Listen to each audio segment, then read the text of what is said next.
Hello दोस्तों, स्वागत है आप लोगों का हमारे चैनल एसएससी ड्रीम स्टडी पर। दोस्तों आज आपके एसएससी एमटीएस एग्जाम 2024 के 16 अक्टूबर के फर्स्ट शिफ्ट का भी एग्जाम खत्म हो चुका है, जिसका एनालिसिस हम आपके लिए लाए हैं। दोस्तों आप लोगों को करना क्या है, चैनल को सब्सक्राइब कर लेना है, वीडियो को लाइक करना है और वीडियो को अपने दोस्तों के साथ ज़्यादा से ज़्यादा शेयर करना है। अब आइए देखते हैं आपके आज पहले शिफ्ट में किस प्रकार के क्वेश्चन पूछे गए थे। दोस्तों आप लोगों को एक और रिक्वेस्ट है कि जो भी क्वेश्चन बचे होंगे इस शिफ्ट के, आप लोग कमेंट में उसे ज़रूर भेजिएगा। आप लोग कर क्या रहे हैं कि कमेंट में कोई क्वेश्चन नहीं भेज रहे हैं, एक आध लोग हैं जो एक आधी क्वेश्चन भेजते हैं। हम आपसे इसलिए कमेंट में क्वेश्चन भेजने को कहते हैं क्योंकि जिनका आगे आने वाले दिनों में पेपर है, उनके लिए ये क्वेश्चन जो है बहुत ही अच्छे खासे उपयोगी साबित होते हैं। अब आइए अपने सीधे प्रश्नों पर चलते हैं कि किस प्रकार के प्रश्न जो है आज आपके पहले शिफ्ट में पूछे गए थे। पहला क्वेश्चन पूछा था, यक्षगान किस राज्य से संबंधित है, यानी जो यक्षगान है वो किस राज्य से संबंधित है, ये क्वेश्चन आपका पूछा था। तो जो आपका यक्षगान है वो किस राज्य से संबंधित है, तो आपका कर्नाटक से संबंधित है। यानी आपका जो सही उत्तर होगा कि यक्षगान किस राज्य से संबंधित है, तो आपका कर्नाटक से संबंधित है। यानी आपके जिस भी ऑप्शन में कर्नाटक दिया रहा होगा वही आपका सही उत्तर होगा। अगला यानी कि दूसरा प्रश्न है, पुराने किले का निर्माण किसने कराया था, यानी जो पुराना किला है दिल्ली का, उसका निर्माण किसने कराया था, ये क्वेश्चन आपसे पूछा था। तो जो आपका पुराने किले का निर्माण है वो हुमायूं ने करवाया था। यानी आपका जो सही उत्तर होगा कि पुराने किले का निर्माण किसने कराया था, तो आपका हुमायूं ने कराया था। उसके बाद में हुमायूं के बाद उसकी थोड़ी मोड़ी जो है देख रेख शेरशाह सूरी ने भी कराई थी, लेकिन जो आपका सही उत्तर होगा कि पुराने किले का निर्माण किसने कराया था, तो आपका हुमायूं ने कराया था। अगला यानी कि तीसरा प्रश्न है, विलियम फोर्ट किस राज्य में है, यानी विलियम फोर्ट जो है वो किस राज्य में है, अगर पूछा होगा तो वेस्ट बंगाल होगा। अगर शहर पूछा होगा तो वेस्ट बंगाल में ही कोलकाता में है। यानी आपका आप लोग देख लीजिएगा कि विलियम फोर्ट पूछा क्या था, राज्य पूछा था या शहर पूछा था। तो विलियम फोर्ट अगर किस राज्य में है पूछा होगा तो वेस्ट बंगाल यानी पश्चिम बंगाल में होगा। या और अगर पूछा होगा विलियम फोर्ट किस शहर में है, तो आपका कोलकाता में है। अब बात करते हैं अपने अगले यानी कि चौथे प्रश्न की, राज्य विधानमंडल किस अनुच्छेद में है, या फिर ऐसे भी करके पूछा होगा कि राज्य विधानमंडल का संबंध किस अनुच्छेद से है। तो आप लोगों का जो राज्य विधानमंडल है उसका संबंध जो है अनुच्छेद 168 से। यानी आपका जो सही उत्तर होगा कि राज्य विधानमंडल किस अनुच्छेद में है, तो आपका अनुच्छेद 168 में है।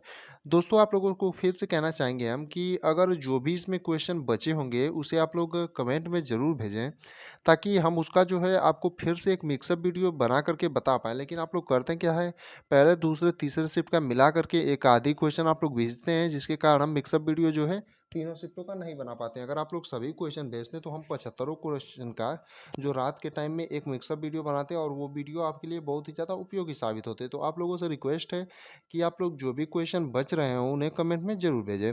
और क्वेश्चन जो है थोड़ा मोड़ा लिखने में इधर उधर हो सकते हैं, तो बाकी आप लोग परेशान मत होइएगा, क्वेश्चन वही सब सेम है। लिखने में थोड़ा मोड़ा आप लोग भेजते हैं तो लिखने में थोड़ा मोड़ा इधर उधर हो सकता है।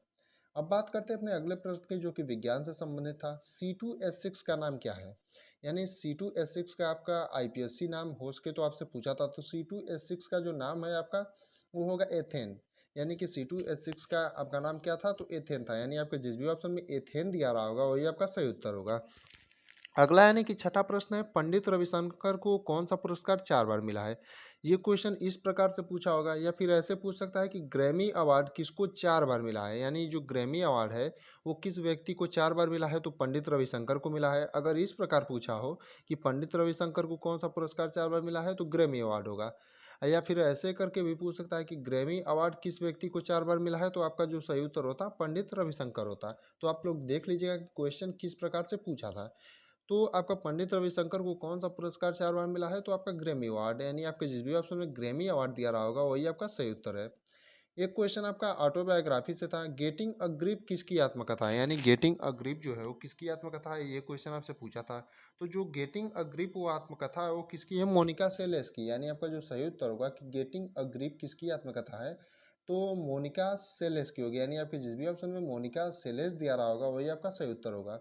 अब बात करते हैं अपने अगले यानी कि आठवें प्रश्न की, नाइफ यानी कि निकिल आयरन इसी सब चीज़ों से संबंधित है, पृथ्वी के कौन से भाग में पाया जाता है। तो नाइफ पृथ्वी के कौन से भाग में पाया जाता है, नीफे, माफ करिए नाइफ हम इसे पढ़ रहे हैं, नीफे होगा।